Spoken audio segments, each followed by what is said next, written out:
जो हमारी फ़िलासफ़ी है, जिस तरह से हम अपने आप को लेके चलते हैं, जिस तरह से हम अपने आप को कंसीव करते हैं, आगे बढ़ने में मदद देते हैं, ये चीज़ें, यही फ़िलासफ़ी, यही गुफ्तगू, यही बातें, यही सोच, यही आपका ज़ाविया नज़र, यही आपकी फ़िलासफ़ी आपकी अगली नस्ल में ट्रैवल करती है। 70 माह से ज़्यादा प्यार करते तो वो हमारी किस्मत कैसे ख़राब लिखेगा। लिहाजा ये अल्लाह पे डालने या किस्मत पे डालने की बजाय हमें सीखना, समझना, उसको अप्लाई करना, उन मसाइल से निकलना, अपने आप को डेवलप करना, ये आना चाहिए, ये सीखना चाहिए। इसी से हमारी ज़िंदगी आगे बनती है। वालिदैन क्योंकि उनको एक अच्छे रुझान की तरफ नहीं लेके जाते, उनको सही डायरेक्शन में नहीं डालते, उनको अपने हाल पे छोड़ देते हैं, तो वो गलत महफिल में, गलत सोसाइटी में, गलत सिस्टम में डल जाते हैं। उससे उनको बड़ा नुकसान होता है। अपनी औलादों को टाइम दें, उनको सुने। वो आपसे ज़्यादा, वो क्या जो इकबाल ने कहा था ना कि जवानों को पीरों का उस्ताद कर।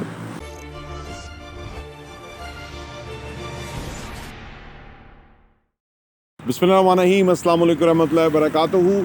मेरा नाम अहमद अकील है। आप देख रहे हैं प्रॉपर्टी विजन टीवी।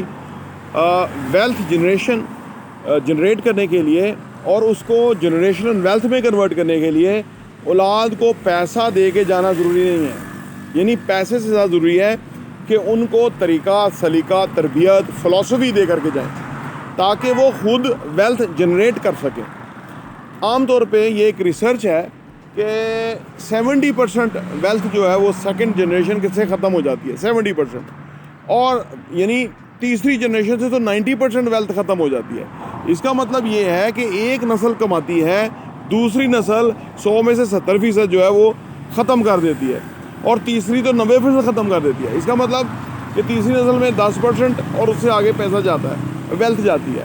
आप अगर अपने दाएँ बाएँ नज़र दौड़ाएँ तो आज से 40 साल पहले जो वेल्दी थे, अमीर थे, उनकी दूसरी नस्ल अभी धक्के खा रही है। ठीक है, उनके लिए गुज़र-औक़ात करना मुश्किल है। क्यों? क्योंकि उन्होंने उनको वेल्थ तो दी, पैसा तो दिया, जायदाद तो दी, एहसासे तो दिए, लेकिन उनको वो फ़िलासफ़ी नहीं दी कि पैसा किस तरह से कमाना है। पैसा कोई चीज़ नहीं है, फ़िज़िकल वेल्थ कोई चीज़ नहीं है। हालांकि हम कहते हैं कि कैश नहीं, एसेट्स होना चाहिए, चांदी, सोना, और ये जो कुदरत की करेंसी है, रियल इस्टेट, ये होनी चाहिए। ये हमेशा ज़्यादा प्रोलॉन्ग करती है और आपके पास स्टे करती है। लेकिन आप देखिए कि 70% लोगों की सेकंड जनरेशन वो जो वेल्थ है जो उनके बड़ों ने मेहनत से बनाई, कमाई थी, वो ख़त्म कर देते हैं, और तीसरे साल में 90% लोग जो है वो वेल्थ ख़त्म कर देते हैं। इसकी वजह क्या है? इसकी वजह कि वो उन लोगों को पैसे की हैंडलिंग नहीं आती, पैसा ग्रो करना नहीं आता। पैसा चीज़ क्या है?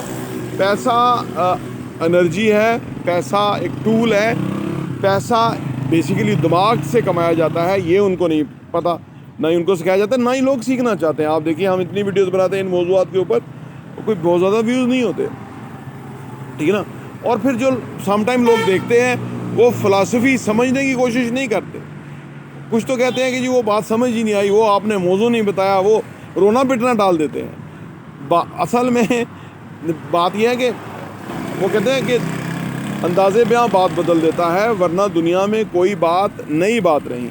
ये जो हम रेपुटेशन के साथ आपसे बात करते हैं, ये जो हम बार बार रिपीटेडली वीडियोस देते हैं, इसका मतलब ये है कि इन चीज़ों को जब आप बार बार ओवर एंड ओवर आपके कानों में जाएंगी तो फिर आपके सबकॉन्शियस का हिस्सा बनेगी।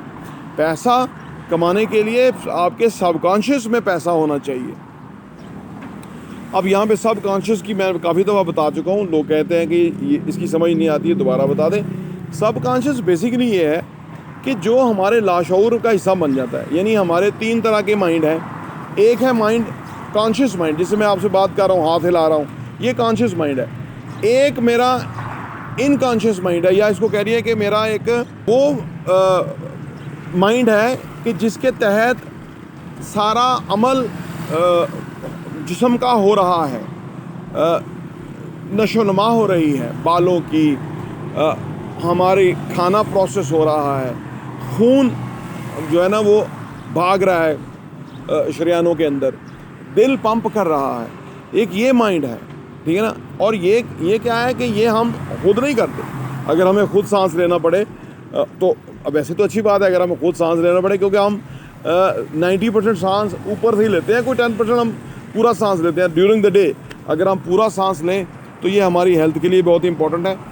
यानी अगर दानिश्ता सांस लूँ तो वो तो इस तरह लूँगा ना, लेकिन आपने देखा होगा कि हमें सारा दिन इस तरह सांस लेने की ज़रूरत नहीं पेश आती। मैं बात कर रहा हूँ, बात के अंदर ही मैं सांस ले रहा हूँ, इसलिए तो मेरी कन्वर्सेशन चल रही है, मेरी सांस चल रही है। तो ये सारा कुछ जो है ये हमारा एक अनदर माइंड है जो क्या कंट्रोल कर रहा है। इसी वजह से हमारी एनर्जी जो है वो, हमें दोपहर को खाना खाया, शाम को हमें चाय की ज़रूरत पड़ गई या कोई कुकीज़ की ज़रूरत पड़ गई, या शाम को हम दोबारा डिनर करेंगे, क्योंकि वो एनर्जी बॉडी यूटिलाइज कर रही है। तो ये दूसरा माइंड हो गया। तीसरा है सबकॉन्शियस माइंड। अब ये जो सबकॉन्शियस माइंड है ये बेसिकली ये हमें जानता है कि हम इंटेलेक्चुअली कैसे हैं, हम हुनर वाइज कैसे हैं, हम क्रिएटिव कैसे हैं, हम हिम्मत वाले कितने हैं, हम कामयाब होने वाले हैं या नाकाम होने वाले हैं। ये हमारे ऊपर मुनहसर होता है। हर बंदे को पता है कि वो कामयाब है या नाकाम है। हम किसी काम को मुकम्मल करेंगे या अधूरा छोड़ देंगे, या हम करेंगे नहीं। हम किसी काम में कामयाब होंगे या नाकाम होंगे, ये हमारा लाशऊर जानता है। जितने भी दुनिया के ग्रेट्स हैं उन्होंने इस चीज़ को साबित किया, क्योंकि उन्होंने बार बार कामयाबी के नए झंडे गाड़े। इसी तरह स्पोर्ट्समैन है, आप देखिए जो स्पोर्ट्समैन है, जो जिसके ऊपर बहुत ज़्यादा लोगों को पता है कि अच्छा खेल पेश करेगा, वो ऑलमोस्ट इन एवरी मैच वो अच्छा परफॉर्म करता है, क्योंकि उसके लाशऊर का हिस्सा है। वो है तो वो भी 5-6 फुट का इंसान, लेकिन उसका लाशऊर जो है यानी सबकॉन्शियस जो है वो ऐसा डिज़ाइन हो गया है कि वो नताइज निकालेगा, वो मैच विन करेगा, वो परफॉर्मेंस देगा जो कि रिक्वायर्ड है। तो ये हमारा सबकॉन्शियस है जो कि हम ट्रेन कर लेते हैं। इसी तरह जब हमारी फ़िलासफ़ी है, जिस तरह से हम अपने आप को लेके चलते हैं, जिस तरह से हम अपने आप को कंसीव करते हैं, आगे बढ़ने में मदद देते हैं, ये चीज़ें, यही फ़िलासफ़ी, यही गुफ्तगू, यही बातें, यही सोच, यही आपका ज़ाविया नज़र, यही आपकी फ़िलासफ़ी आपकी अगली नस्ल में ट्रैवल करती है। ठीक है ना। अगर आप कोशिश करें तो, अगर कई लोग कोशिश नहीं करते ना, कई लोग हैं औलाद को वो बिल्कुल नहीं बताते मामलात, वो बेचारे कोरे के कोरे रह जाते हैं। यानी बाप अच्छा है, कामयाब है, उसने प्रोड्यूस किया, उसने प्रूव किया, उसने असासे, जायदाद, वेल्थ, बिजनेस बढ़ाए, लेकिन उसने अपनी औलाद को नहीं शामिल किया उसके अंदर, या औलाद को उसने उस लेवल पे ग्रो नहीं किया, ट्रेन नहीं किया। हालांकि जो मुल्क के बड़े बड़े सेठ हैं वो अपनी औलादों को ऐसे ही करते हैं। यानी जो बड़े बड़े सेठ हैं वो अपनी औलादों को काम में लेकर के आते हैं, और उनको ये नहीं कि किसी ऊपर बड़ी पोजीशन में बैठाते हैं, वो उनको छोटे लेवल से शुरू कराते हैं। ठीक है ना, ग्रास रूट लेवल से शुरू कराते हैं।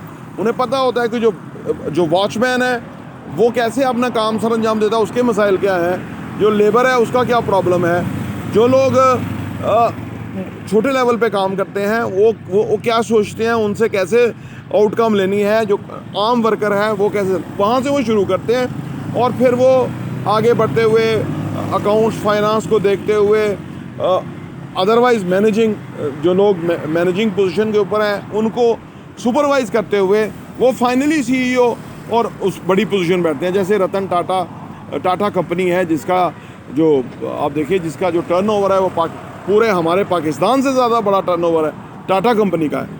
तो उसके जो रतन टाटा हैं, या अभी जो नए उनके टाटा फैमिली से आए हैं, तो वो उनको ग्रो करते हैं। इसलिए वो बड़ी कंपनियां कभी फॉल नहीं करती, वो ग्रो करती रहती है कांस्टेंट, क्योंकि उन्होंने एक फ़िलासफ़ी और एक कल्चर अपनी कंपनी में बनाया होता है और उसको लेके वो आगे चलते हैं। इसीलिए वो बहुत बड़ी ग्रेट सक्सेस होती है।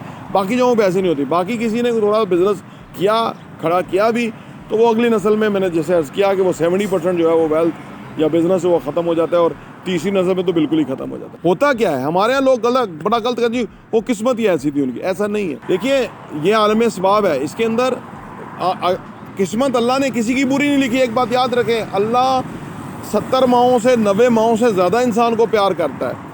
तो माँ किसी की किस्मत क्यों ख़राब लिखेगी? आप सोचिए, हमारी माँ हमारी किस्मत क्यों ख़राब लिखेगी? तो अल्लाह तो 70 माओं से ज़्यादा प्यार करता है, तो वो हमारी किस्मत कैसे ख़राब लिखेगा? लिहाजा ये अल्लाह पे डालने या किस्मत पे डालने की बजाय हमें सीखना, समझना, उसको अप्लाई करना, उन मसाइल से निकलना, अपने आप को डेवलप करना, ये आना चाहिए, ये सीखना चाहिए। इसी से हमारी ज़िंदगी आगे बनती है। तो ये बड़ा ही इम्पॉर्टेंट लेक्चर है जो मैंने आप सामने अभी रखा है। इस चीज़ के ऊपर अगर आप गौर करेंगे तो यू विल रियलाइज़ कि वजह क्या है, प्रॉब्लम कहाँ आती है कि वो जो जनरेशनल वेल्थ है वो अगली नस्ल में और उससे अगली नस्ल में और उससे अगली नस्ल में वो कन्वर्ट नहीं हो पाती। ये कुछ रीज़न्स हैं कि जिसकी वजह से ऐसा होता है। वालिदैन क्योंकि उनको एक अच्छे रुझान की तरफ नहीं लेके जाते, उनको सही डायरेक्शन में नहीं डालते, उनको अपने हाल पे छोड़ देते हैं, तो वो गलत महफिल में, गलत सोसाइटी में, गलत सिस्टम में डल जाते हैं। उससे उनको बड़ा नुकसान होता है।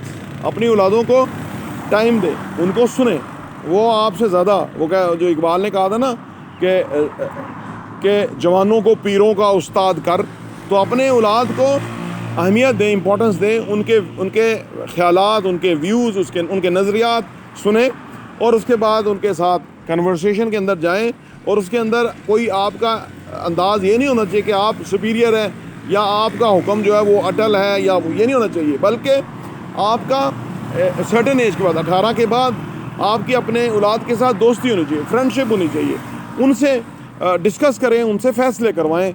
उसके बाद वो उससे सीखेंगे, कभी गलती करेंगे और उसके बाद वो बेहतर होंगे, इम्प्रूव होंगे और फिर वो माशरे में, ज़माने में, कामों में, अपनी जायदाद को डेवलप करने में, एसेट्स बनाने में ज़्यादा बेहतर तरीके से वो लेके चलेंगे। और इससे आपकी जो जनरेशनल वेल्थ है उसमें इजाफा होगा और आपका नाम बनेगा।